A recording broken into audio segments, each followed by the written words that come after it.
l'esprit brisé, mais je parle du cœur brisé. Parce que quand j'ai l'esprit brisé, c'est par rapport au péché que j'ai fait à Dieu ou à un frère. Et mon esprit regrette. Mais quand mon cœur est brisé, c'est une blessure qui dure. C'est un suivi total. Le rejet. Le rejet, c'est celui-là qui n'a pas été désiré. C'est un sentiment. On sent qu'on n'est pas désiré. Imagine qu'aujourd'hui, tu t'es investi dans la vie de quelqu'un. Et ce quelqu'un maintenant a réussi plus que toi. Et ce personnage, au lieu de revenir vers toi et te dire oui, je vais te soutenir, on était ensemble quand ça chauffait. Mais maintenant que la personne a réussi, il bloque ton numéro. Tu appelles, tu tapes à sa porte, il n'ouvre pas, il te regarde, il tire le rideau, il te regarde, et puis il fait. C'est le rejet. L'échec aussi est insupportable, c'est vrai. Quand on échoue en examen, quand souvent notre emploi est refusé, notre boulot est refusé, alléluia, tu as l'impression que tu as été rejeté. Tu passes un examen 6 fois, tu ne l'as pas. Souvent tu penses à te dire, je suis bête. La troisième image, n'est-ce pas, de la blessure, c'est quoi? C'est l'abandon. Quand je suis abandonné par ma propre famille, abandonné par ma propre église, abandonné par mon propre pasteur, abandonné par mon propre membre. Quand Jésus t'a donné la vie, te voir vivre à 100 à l'heure. Hier, j'étais en boîte de nuit. Il était chauffé. On dit, la bouteille de, comment on appelle ça, la bouteille de champagne, la GG, ça c'est combien? 500 c'est un chiffre. Déposer la bouteille. Juste te voir vivre la vie à 500 à l'heure. Est-ce que ce matin, je prends conscience de l'enfant que j'ai abandonné, de la personne que j'ai abandonné, des frères et sœurs que j'ai abandonné, j'ai laissé le travail de Dieu, et j'ai dit, en fait, débrouille-toi, il y a toujours quelqu'un là-bas, il y a toujours quelqu'un qui va faire le travail. Est-ce que je me rends compte de la blessure que je donne à quelqu'un? Ou est-ce que je me rends compte simplement de quand je suis blessé? La quatrième forme de la blessure, c'est l'humiliation. Tu es bon à rien. Tu ne seras jamais rien. Enfants de Dieu, si nous parlons comme ça de nos foyers, si nous parlons comme ça à nos enfants, cela doit s'arrêter au nom de Jésus-Christ de Nazareth. Aucune personne n'a le pouvoir ni le droit de dire à quelqu'un tu n'es rien. Chaque fois que je dis à quelqu'un tu n'es rien, je dis à Dieu toi-même tu n'es rien. Pourquoi? Parce que lorsque Dieu m'a créé, il a dit que j'étais bon. Comment toi aussi, tu viens me dire que je suis rien? Donc tu étais menteur. Dans la colère, le silence, la première réponse. Walk away, just go. Leave, go. Bah! L'humiliation tue beaucoup de personnes. Et la personne se suicide après l'humiliation. Et tu as été humilié certainement dans ta vie, alléluia. On t'a allé d'une manière, on t'a fait croire que tu n'es rien, tu es presque comme un animal. Tu comprends prendre des personnes dans l'avion, ou il marche avec un chien, il prend le chien, il l'embrasse. Un homme s'approche, dit, s'il vous plaît, je peux avoir... le chien est plus adoré maintenant. On peut en manger pour le chien. Il y a une assurance santé pour le chien.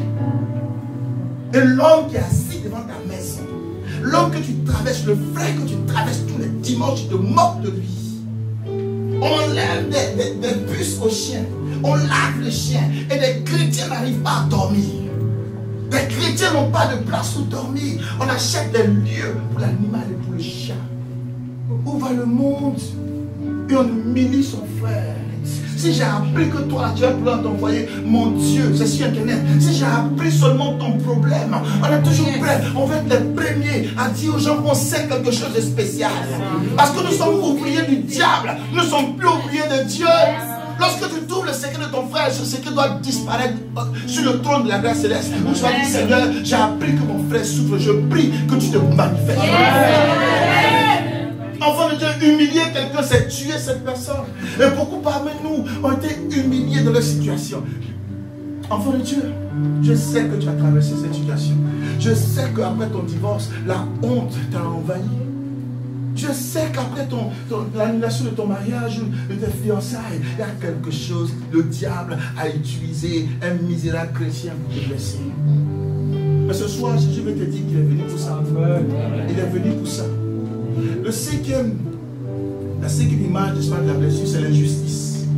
Il y a une chose qui est mauvaise et je ne supporte pas l'injustice. L'injustice me fatigue. L'injustice me fatigue. C'est une douleur qui a été faite et je ne peux rien fait contre ça. Parce qu'il connaît quelqu'un, il connaît la loi, donc il a joué avec la loi pour t'avoir. Il t'a promis telle chose, tu as donné de l'argent, jamais il a disparu.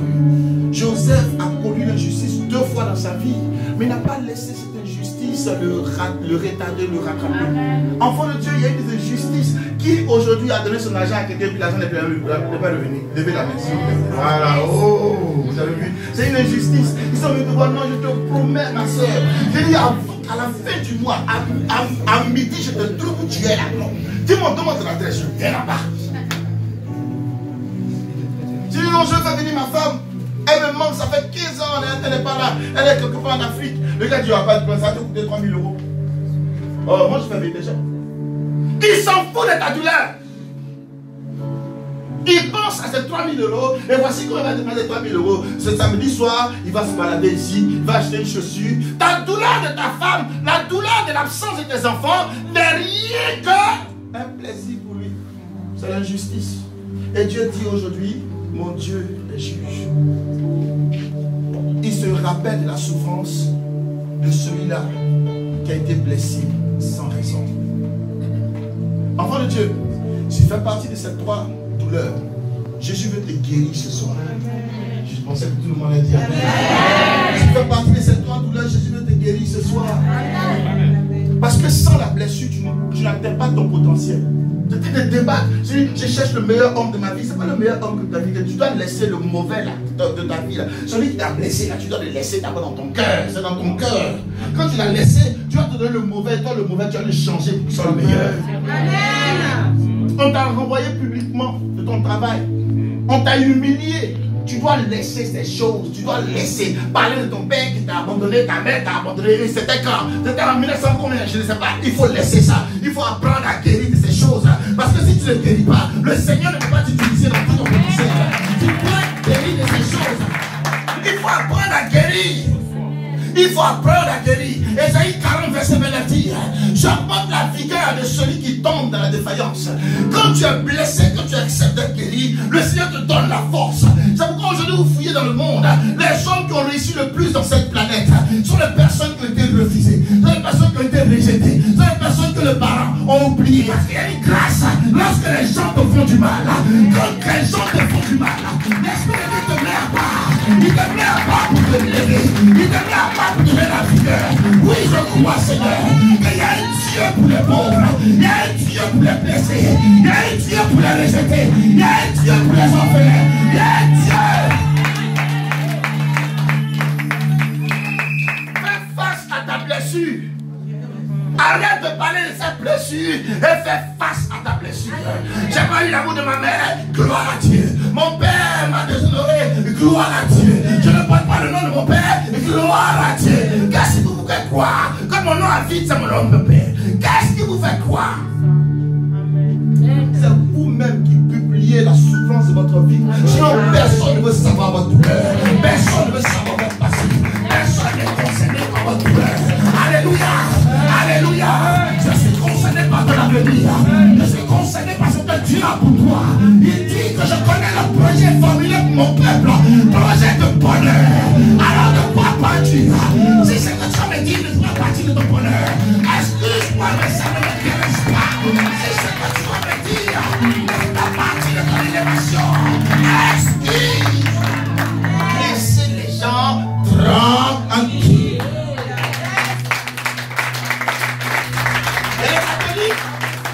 Qui jeûnent et qui prient. Il y a des chrétiens qui créent des assemblées pour diviser les églises. Depuis que j'ai ma vie à jeûne, je n'ai jamais vu un catholique qui essaie de casser une église. Mais les évangéliques, j'en ai vu plein. Comment guérir? Comment guérir? Je guéris quand je fais face à ma blessure. 2 Pierre chapitre 1 verset 3 dit, sa divine puissance vous a donné tout ce qui contribue à la vie. J'ai tout ce qui contribue à ma vie ce soir. J'ai tout. Tout ce que tu as aujourd'hui contribue à ta bénédiction. Enfant de Dieu, là où on t'a humilié, c'est là où Dieu va te lever. Là où on t'a renvoyé, c'est là où Dieu va te empêcher. J'ai dit enfant de Dieu, là où le diable t'a humilié, là ils ont versé ton visage à terre. Là ils ont marché sur ton espoir. Là ils ont divisé ton mariage. C'est dans cette même maison, dans ce même foyer, dans que l'Éternel des armées le fera. Dis avec moi, il le fera, il le fera. Dis le fera. Ne fuyez plus. Ne fuyez plus. Enfant de Dieu, les personnes blessées aujourd'hui vont parler à n'importe qui, et c'est n'importe qui prend ta douleur et fait de cela maintenant Internet. Et tu entends encore, tu es blessé encore. Enfant de Dieu, c'est une église de ça qui veut réparer la douleur, qui veut ramener les chrétiens blessés à la vie. La Bible déclare de prendre la décision, alléluia, de tourner le dos au passé. Sœur, je ne sais pas ce qui s'est passé dans ta vie, mais on ne veut pas savoir. Appelle un pasteur, confesse tes péchés, il te bénira et sort, alléluia. Ne n'est pas dire une sœur, dis avant, ça chauffait, j'ai fait la prostitution. Hey! On ne veut pas savoir. Va-tu au pasteur, confesse.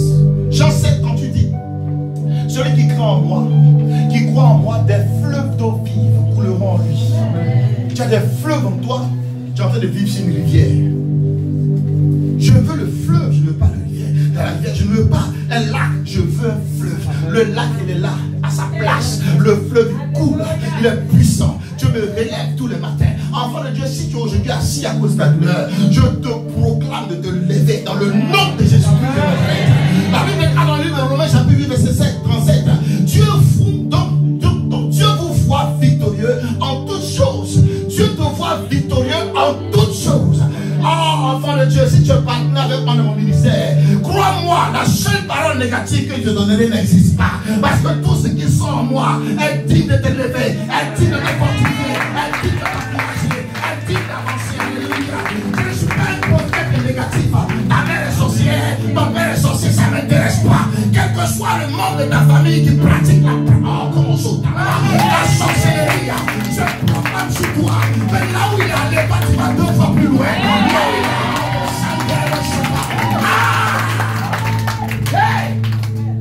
allé, Jesus. Je suis révolté ce matin parce que nous avons des faux pasteurs parmi nous. Nous avons des faux enseignants qui n'ont pas expérimenté Dieu. Nous ne peut pas vous enseigner Dieu. Mais moi je l'ai vu. Moi je l'ai expérimenté. J'ai senti sa gloire. Il m'a changé, il m'a transformé.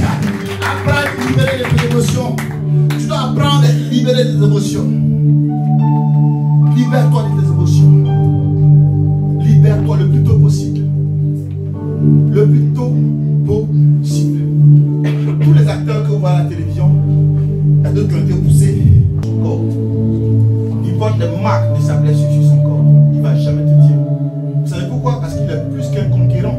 Un conquérant de blessures. Lorsqu'il a conquis par exemple l'Espagne, il a eu des blessures. Lorsqu'il est allé aux États-Unis, il a eu des blessures. Lorsqu'il est allé ici, il a eu des blessures. Donc, ces blessures-là ne sont pas humiliation. C'est signe qu'il est victorieux. C'est signe qu'il a survécu. C'est signe. Comment tu dois te laisser périr.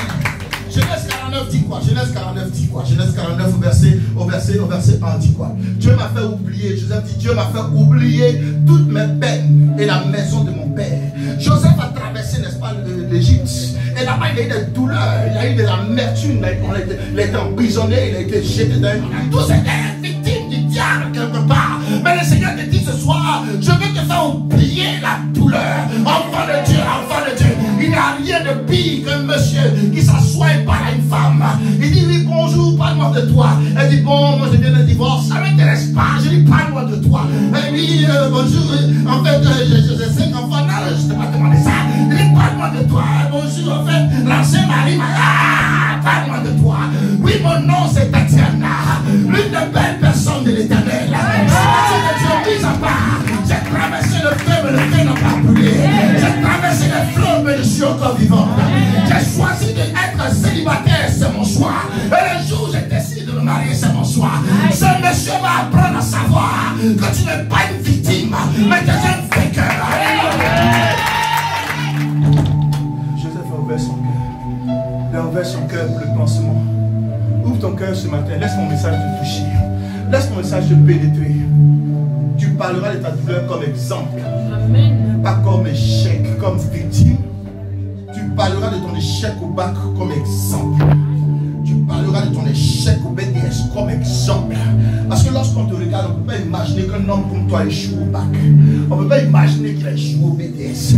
Parce que lorsque Dieu a béni la fin couvre, oh Dieu, le parcours.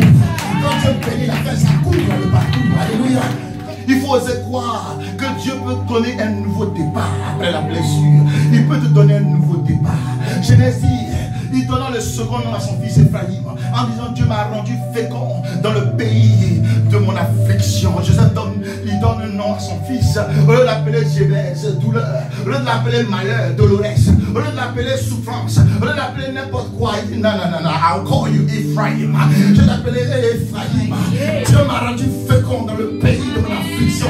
Ah, Dieu m'a rendu fécond dans le pays de l'affliction. Dieu m'a rendu fécond dans le pays de l'affliction. Ah, devant le docteur, Dieu m'a rendu fécond. Redéfinis ton passé. Redéfinis ton passé avec de nouveaux mots. Genèse 45, verset 8. Voici ce que Joseph dit. Ce n'est pas vous qui m'avez envoyé ici, c'est Dieu. Amen. Et Abidjan a dit, mon ami, c'est pas toi qui m'as envoyé ici. Cette fille en poli là, c'est elle que tu maries. Mon ami, c'est pas toi qui m'as donné ça. Joseph avait la réponse pour le n'importe qui peut parler dans sa vie. Je n'ose pas donner l'autorité à quelqu'un de parler de moi, à ma présence. Parce que tu ne sais pas qui m'a mis au monde. Tu ne sais pas qui m'a engendré. Tu ne sais pas les douleurs que j'ai traversées. Alors ne définis pas mon futur par le présent que tu vois. Parce que mon futur est défini par la douleur de mon passé. Et l'ajustement de ma présence. Ah, au sang de mon sang. Genèse 46, verset 5. Voici ce que Joseph dit. Car c'est pour vous sauver la vie que Dieu m'a envoyé devant vous. Joseph parle à ses ennemis et il dit c'est pour te sauver la vie. Dis à quelqu'un qui t'a dit tu n'es rien. C'est parce que Dieu veut que tu aies la foi qui m'a béni. Dis à celui qui t'a renvoyé de ton boulot. Dieu me lèvera à un niveau où mon salaire sera 2 fois ton salaire. Tu as le droit de dire ce que tu veux. Tu as le droit de proclamer ce que tu veux. La Bible déclare que Dieu a dit il y a le bien et le mal devant de nous. Mais il nous donne de choisir le bien. Je choisis ce soir de réussir. Je choisis ce soir d'être un homme de Dieu en feu. Quelle que soit la douleur de ma vie, quel que soit l'échec, quelle que soit la bataille, je réussirai dans la présence. Oh, quelqu'un finit mon message de Jésus. Genèse 50, verset 1. Vous avez médité de me faire du mal. Il dit, vous avez médité de me faire du mal. Genèse 50, verset 20. Trouve des paroles pour ton ennemi. Que faire quand tu étais blessé par les chrétiens? Parce qu'en général, sur le pain, ne vous blesse pas. C'est rare. Il faut savoir que c'est un homme. C'est une personne. Elle peut te blesser. Il peut te blesser par erreur. Quand un chrétien te blesse, c'est parce qu'il y a une maturité au-devant de toi. On dit Seigneur, pardonne-les parce qu'ils ne savent pas ce qu'ils font. Tu n'as pas besoin de le dire parce qu'il y a des chrétiens qui comprennent toujours l'opposé de ce que tu dis. Quand il dit je t'aime, il est amoureux. Je te soutiens, donc c'est l'argent. Je prie pour toi, donc il a besoin de moi. Viens à l'église, sans lui je ne vais pas faire l'église. Il est coincé sans moi. Il y a des chrétiens comme ça qui ont l'oreille penchée. Donc quand je parle, ils entendent l'opposé.